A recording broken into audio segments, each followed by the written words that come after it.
Badan Golgi menghasilkan protein yang dibungkus oleh membran, atau yang sering disebut dengan vesikel. Nah, vesikel ini dibawa ke mitokondria untuk melakukan proses respirasi aerob, yaitu proses respirasi yang memerlukan oksigen.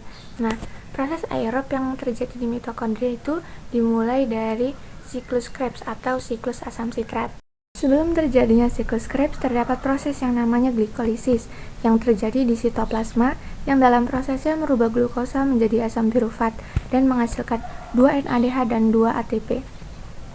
Asam pirufat yang kemudian masuk ke dalam matriks mitokondria yang prosesnya bernama dekarboksilasi oksidatif yang merubah asam pirufat menjadi asetil-CoA dan juga menghasilkan NADH dan CO2.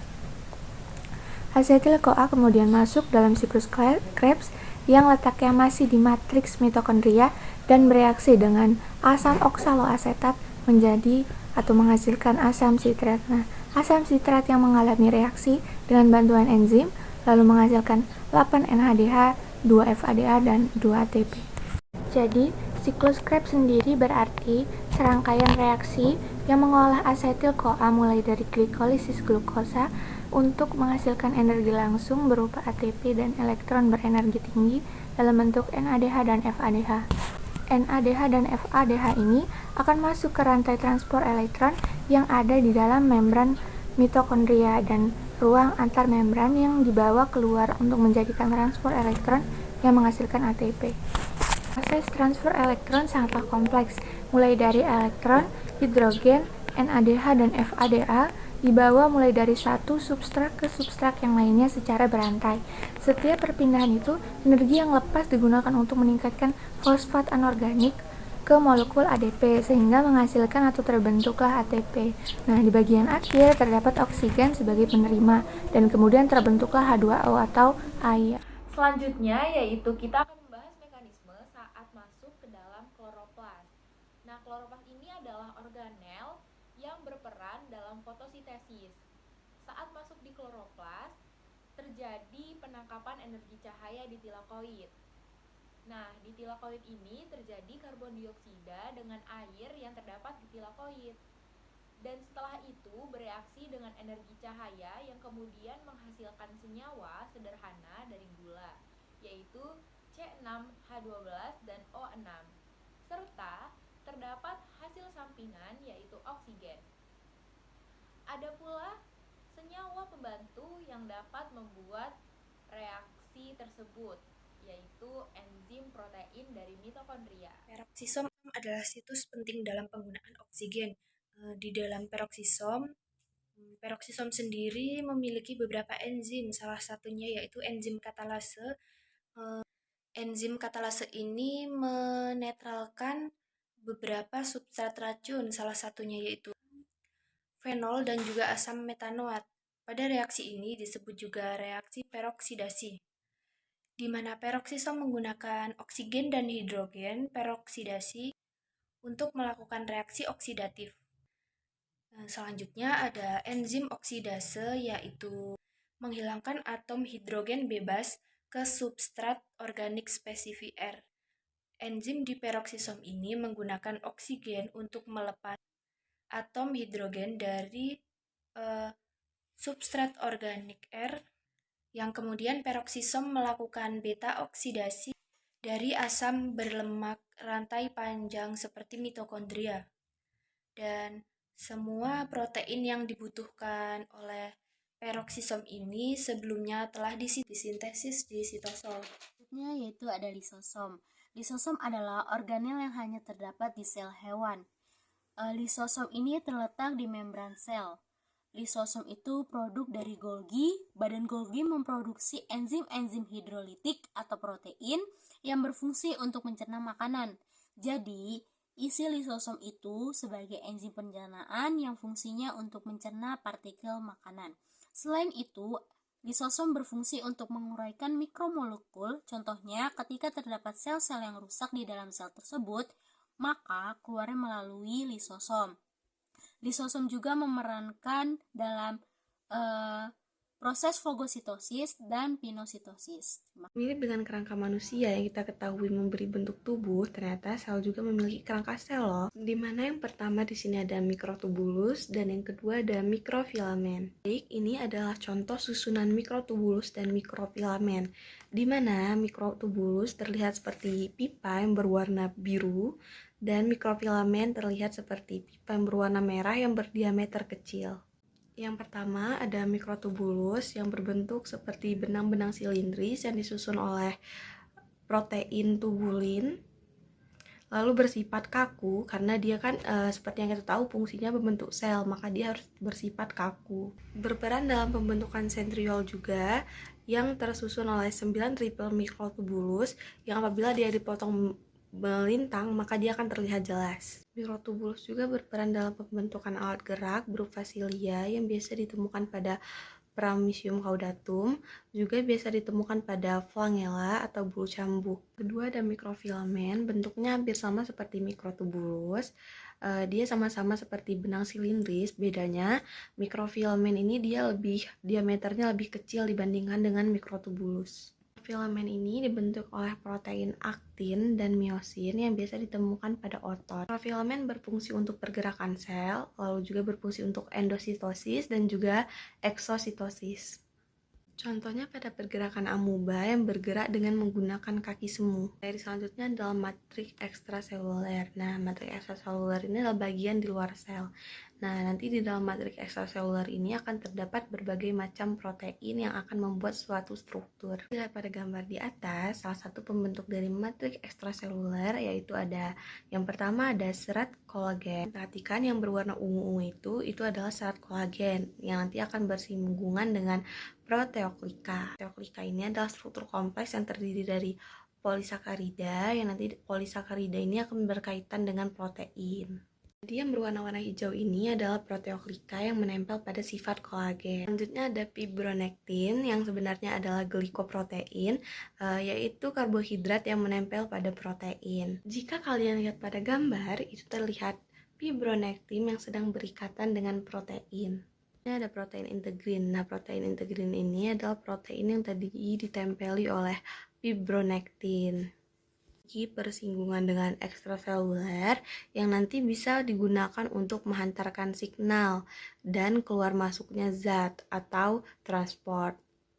Selanjutnya di sini di bagian dalam ada mikrofilamen yang akan berkaitan dengan membran sel itu sendiri, yang akan memperkuat struktur dari membran sel ini yang terhubung di dalam sel. Tentang soal pergerakan, yaitu beberapa sel pada tumbuhan itu bergerak, lalu bagaimana caranya, bagaimana pergerakan itu terjadi, dan bagaimana mekanismenya. Yang bertugas sebagai organet pergerakan itu dinamakan silia atau flagella. Denyut-denyut pergerakan silia dan flagella itu penyebabnya itu disebabkan oleh susunan mikrotubulus yang terspesialisasi. Mikrotubulus itu apa sih? Mikrotubulus itu bagian sitoklepton atau serat yang paling tebal. Jadi flagella itu dimodifikasi oleh mikrotubulus atau sitoklepton tadi yang menjulur keluar. Fungsinya itu sebagai penggerak.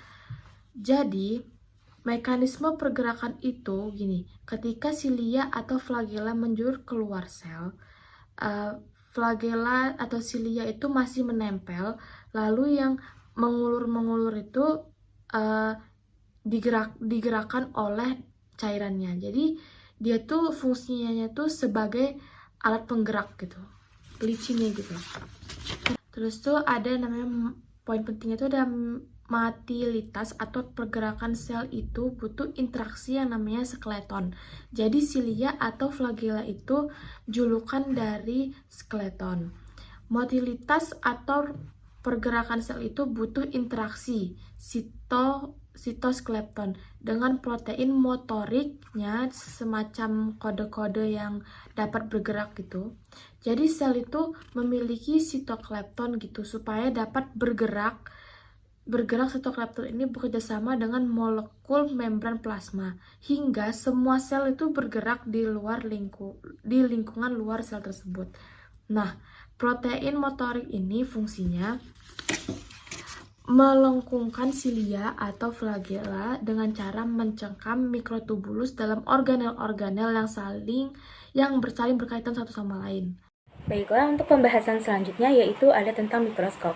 Seperti yang kita ketahui, untuk melihat sel atau benda-benda kecil lainnya, kita tidak bisa melihat secara langsung dengan mata telanjang, melainkan kita membutuhkan mikroskop untuk melihatnya. Terdapat perbedaan antara mikroskop cahaya dan mikroskop elektron. Perbedaan diantaranya yaitu mikroskop cahaya tidak memerlukan energi listrik untuk menghasilkan gambar. Perbesaran mikroskop cahaya hanya maksimal sampai dengan 100 kali. Mikroskop cahaya memiliki 3 sistem lensa, yaitu sistem lensa okuler, objektif, dan kondensor. Lensa objektif dan okuler terletak pada kedua ujung tabung mikroskop. Lensa okuler pada mikroskop bisa berbentuk lensa tunggal monokuler atau lensa ganda binokuler. Sedangkan sistem lensa kondensor adalah berperan untuk menerangi objek dan lensa-lensa mikroskop lainnya. Sedangkan mikroskop elektron itu adalah mikroskop yang mampu melakukan pembesaran objek sampai dengan 2 juta kali dengan menggunakan elektrostatik dan elektromagnetik untuk mengontrol pencahayaan dan tampilan gambar serta memiliki kemampuan dan pembesaran objek dan resolusi yang lebih bagus dari mikroskop cahaya. Mikroskop elektron membutuhkan energi listrik untuk mempercepat elektron. Mikroskop elektron ini menggunakan jauh lebih banyak energi dan radiasi elektromagnetik dibandingkan dengan mikroskop cahaya. Mikroskop elektron juga menggunakan magnet untuk membelokkan sinar elektron dan memperbesar gambar. Selanjutnya ada teknik mikroskopi cahaya. Yang pertama itu ada medan terang, spesimen tak diwarnai. Jadi pada teknik ini hanya mengandalkan cahaya yang diteruskan secara langsung melalui spesimen. Dan citra yang terlihat itu kontrasnya sangat kecil, kecuali citra yang sel yang kita lihat itu berpigmen alami atau diwarnai secara buatan. Seperti yang kedua di sini ada tentang medan terang, spesimen diwarnai. Jadi citra yang dihasilkan itu lebih terlihat jelas. Contohnya ini adalah sel epitel pipi manusia. Selanjutnya ada fase kontras. Jadi, untuk meningkatkan kontras pada sel yang tak diwarnai itu dengan cara memperbesar variasi densitas atau kerapatan dalam spesimen. Atau kita juga bisa melakukan dengan pewarnaan. Kemudian teknik pewarnaan ini mempunyai teknik-teknik lagi yang lebih tinggi. Di antaranya yaitu ada diferensial interferensi kontras, yaitu seperti mikroskop fase kontras, penggunaan modifikasi optik untuk melebih-lebihkan perbedaan densitas dan menjadikan citra terlihat nyaris seperti 3D. Kemudian ada fluoresensi, menunjukkan letak molekul spesifik dalam sel dengan cara melabeli molekul atau menggunakan pewarna antibodi fluoresen. Kemudian, zat-zat fluoresen ini menyerap cahaya ultraviolet dan memancarkan cahaya tanpa. Kemudian yang terakhir ada konfokus atau teknik pembagian optik fluoresen yang menggunakan bukaan lubang jarum untuk melenyapkan cahaya yang tidak fokus dari sampel yang tebal. Teknik ini menciptakan bidang tunggal fluoresen pada citra dengan menangkap citra-citra yang tajam di banyak tempat dan dapat menciptakan rekonstruksi 3D. Mikroskop elektron payar merupakan jenis mikroskop yang scan sampelnya dengan sinar energi elektron untuk menghasilkan gambar dengan resolusi tinggi, rinci, dan menghasilkan gambar 3 dimensi. Sebuah mikroskop elektron payar atau SEM dapat memperbesar sampel hingga 250 kali dari mikroskop cahaya terbaik.